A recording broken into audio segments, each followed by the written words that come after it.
আনা একটু এসো তো। কি হলো সুমিত? কাজ ছেড়ে গল্প করতে দেখলেই তোমার মা রেগে যাবে। তাহলে যাও, মায়ের মন জোগালে তোমার হয়ে যাবে তো। রাগ করো না সুমিত, বল। এই যে মহারানী, সংসারের কাজ ফেলে দিয়ে তুমি ছেলের সাথে গল্প করছো? তোমাকে সংসার করতে হবে না, বেরো। সুমিত, মায়ের মুখের উপরে আমি কিছু বলতে পারবো না। শুনলে তো, এখানে আমার কথাই শেষ কথা, যাও বেরো। দংশিনী, তুমি ঘরের লক্ষ্মীকে ঘর থেকে তাড়িয়ে দিচ্ছ? লক্ষ্মী না, এই অলক্ষ্মীকে তাড়িয়ে আমি লক্ষ্মী আনবো ঘরে।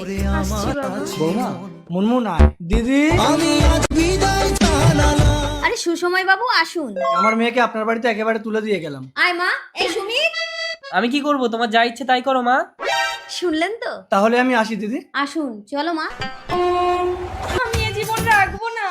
বৌমা দাঁড়াও। তোমার শাশুড়ি যদি তোমাকে লক্ষ্মী ঠাকুরের মতো পুজো করে? কি করে বাবা? এই দাঁড়া, তোকে না ঘর থেকে বার করে দিয়েছিল, তুই আবার আসলি কেন? যা বেরো বাড়ির থেকে।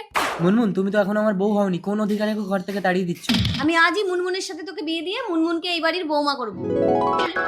দাঁড়া, এই তোকে না মুনমুন এক্ষুনি দাঁড়িয়ে দিল, তোর লজ্জা নেই? তুই আবার চলে আসলি যে? ওই মা, এর আগে তো আমি আসিনি, আমি তো এইমাত্র এলাম।